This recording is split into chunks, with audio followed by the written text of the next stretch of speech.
বিসমিল্লাহির রহমানির রহিম। উপস্থিত সাংবাদিক ভাই ও বোনেরা, আসসালামু আলাইকুম।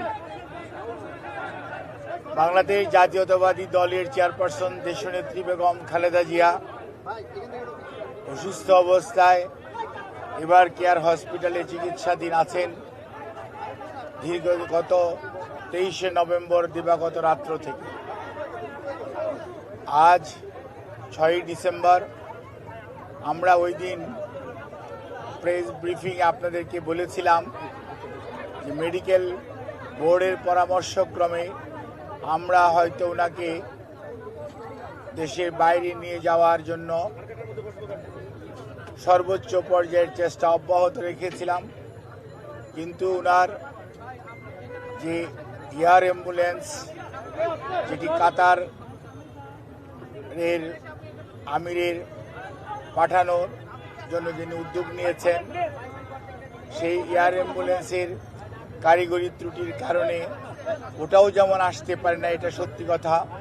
অন্যদিকে মেডিকেল বোর্ডের সদস্যগণ জরুরিভাবে মেডিকেল বোর্ডের সভা করে এবং একসাথে বসে সিদ্ধান্ত নিয়েছিল যে ওই মুহূর্তে ওনার ফ্লাই করার সঠিক হবে না।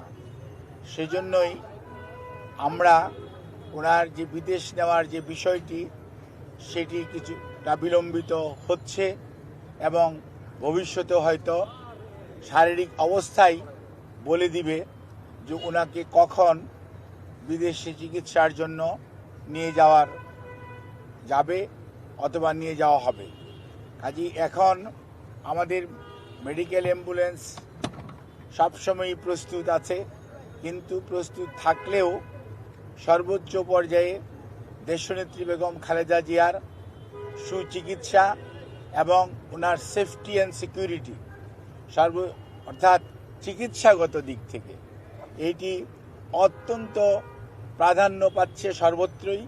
এবং আমাদের যে মেডিকেল বোর্ডের সম্মানিত সদস্যরা ইউকে এবং আমেরিকা থেকে এবং বাংলাদেশ থেকে যারা অংশগ্রহণ করছেন, ইভেন সুদূর চায়না থেকেও, সবাই কিন্তু ওনার ফিজিক্যাল কন্ডিশনের উপর সবচেয়ে বেশি গুরুত্ব দিচ্ছে। এবং আমরা মনে করি, আমরা সবাই, দেশের সকল মানুষ ওনার সুস্থতা চায়, চিকিৎসকরা চায়, দেশের আবাল বৃদ্ধ বনিতা সকল ধর্মের সকল রাজনৈতিক মতাদর্শের মানুষরা চায়।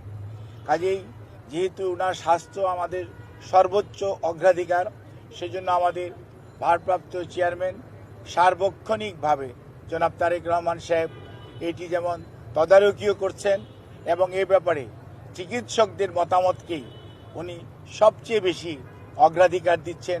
দলও সেই অনুযায়ী অগ্রাধিকার দিচ্ছে, কারণ সবচেয়ে বড় কথা মনে রাখতে হবে যে মেডিকেল বোর্ডের সদস্যরা বিগত 6 বৎসর যাবৎ ওনাকে বিভিন্ন সময় যে সেবা দিয়ে এসছেন, প্রতিকূল পরিস্থিতিতেও। আজকে হয়তো পরিস্থিতি কিছুটা বদলেছে, কিন্তু আপনারা সবাই সাক্ষী কি অবস্থার মধ্যে দিয়ে আমাদেরকে বিগত 6টি বৎসর পার করতে হয়েছে। কাজে এই অবস্থার মধ্যে মেডিকেল বোর্ডের সদস্যরা অত্যন্ত দৃঢ়তার সঙ্গে এবং অত্যন্ত professionally they are handling the matter. অর্থাৎ আমাদের যে এইখানকার যে শুধু যে দেশের চিকিৎসকরা এটার সাথে ইনভলভ, তা ভাবার কোনো কারণ নেই। আমি সব সময় আপনাদেরকে মেডিকেলের সদস্যদের নাম সব সময় বলেছি, আমি আবারও আজকেও বলতে চাই যে আমরা প্রফেসর ডক্টর শাহাবুদ্দিন তালুকদার এখানে উনি আছেন, এখানে ডক্টর এজেড সালিয়া আছেন, ডক্টর মাসুম কামাল আছেন এবং ডক্টর জিয়াউল হক আছেন, ডক্টর জাফর ইকবাল আছেন এবং সেই সাথে আমাদের ব্রিগেডিয়ার সাইফুল ইসলাম আছেন এবং এর বাইরেও ডক্টর শিজান অর্থাৎ লুৎফুল আজিজ উনিও আছেন, professor AQM Mohsin, professor doctor Shamsul Arefin এবং ওনার প্রধান চিকিৎসক ডক্টর ফখরুদ্দিন মোহাম্মদ সিদ্দিকী এবং doctor professor doctor Nuruddin Ahmed, ইনারা বাংলাদেশ থেকে আছেন। এর বাইরেও সব সময় ওনার চিকিৎসার ব্যাপারে জন পেট্রিক কেনেডি এবং জেনিফার ক্রস এবং প্রফেসর গোল্ডস্টোন, এই 3জন লন্ডন ক্লিনিকের চিকিৎসক এবং প্রফেসর ডক্টর রিচার্ড উনি হচ্ছে লন্ডন ব্রিজ হসপিটাল অর্থাৎ আপনার কিংস কলেজের উনি প্রফেসর, উনি আছেন। শাকিল ফরিদ পেপওয়ার্থ ক্যামব্রিজ যে কার্ডিওলজি সেন্টার সেইটার সাথে জড়িত আছে। এবং প্রফেসর গার্বি উনি হচ্ছেন একজন আপনার কার্ডিওলজিস্ট, যিনি ভ্যালভুলার হার্ট ডিজিজ হ্যান্ডেল করেন, উনি এটার সাথে সম্পৃক্ত আছেন।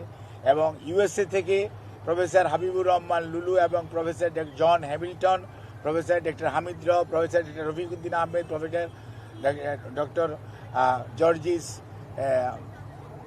ইনারা কিন্তু ওনার চিকিৎসার সাথে সম্পৃক্ত আছেন।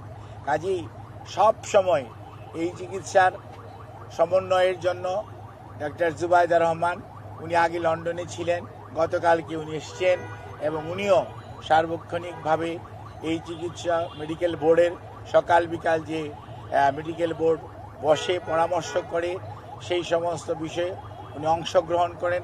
এবং সার্বিকভাবে ওনার পরিবারের সদস্যদের মধ্যে বিশেষ করে সৈয়দ আশরামুল্লাহ রহমান এবং শামীম ইস্কান্দার সাহেব সহ পরিবারের সদস্যরাও এই মেডিকেল বোর্ডের সভা বসার পরবর্তীতে তাদেরকেও এবং আমাদের ভারপ্রাপ্ত চেয়ারম্যান জনাব তারেক রহমান সাহেবকে, আমাদের দলের মহাসচিব মির্জা ফখরুল ইসলাম আলমগীর সহ দলের সর্বোচ্চ পর্যায়ে নেতৃবৃন্দকে যথাযথভাবে অবহিত করে রাখা হয়েছে। কাজে ওনার চিকিৎসার ব্যাপারে বিভিন্ন ধরনের সোশ্যাল মিডিয়াতে, আমি তো সোশ্যাল মিডিয়া দেখার সুযোগ হয় না, আমি দেখিও না, কিন্তু কোনো সময় অনেক গুজব শোনা যাচ্ছে বা অনেকে বেড়ায়। আমি সবাইকে অনুরোধ করব, দয়া করে দেশনেত্রীর এর প্রতি যদি আপনাদের শ্রদ্ধা এবং ভালোবাসার নিদর্শন স্বরূপ বিনীতভাবে অনুরোধ করব, আপনারা দয়া করে যে শোট ফ্যাক্ট এটার বাইরে কেউ গুজব ছড়িয়ে মানুষকে দয়া করে বিভ্রান্ত করবেন না।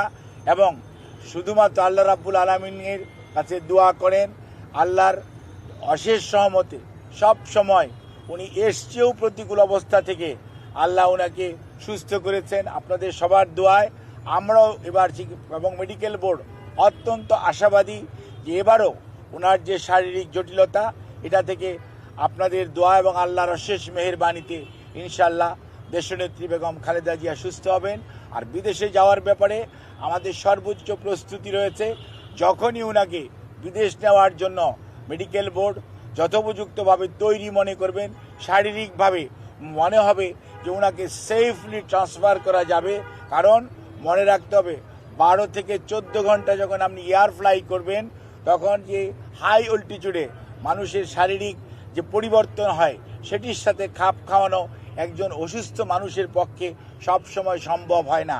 কাজে এই জিনিসটি খেয়াল রেখে আপনারা দয়া করে বিভ্রান্ত হবেন না, দয়া করে কেউ বিভ্রান্তি ছড়ানোর চেষ্টা করবেন না।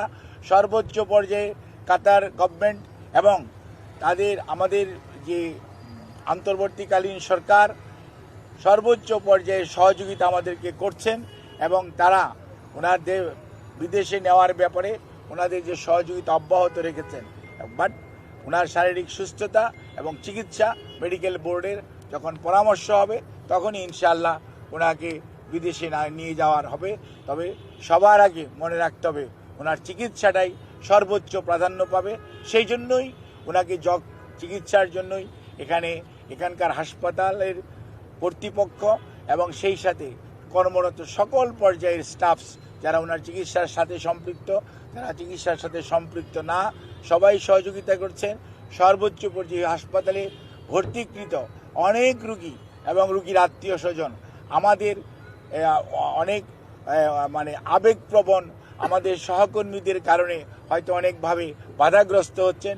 সেজন্য আমরা আপনাদের কাছে যারা একটু মনে কষ্ট পাচ্ছেন তাদের কাছে আমরা ক্ষমা প্রার্থী, আপনাদের সহযোগিতা চাই এবং সর্বোচ্চ পর্যায়ে আপনাদের সহযোগিতা ছাড়া আমরা সত্যিকার অর্থে ওনার চিকিৎসা কার্যক্রম অব্যাহত রাখা কষ্ট হবে। এই কথা বলি আমি আমার বক্তব্য শেষ করছি।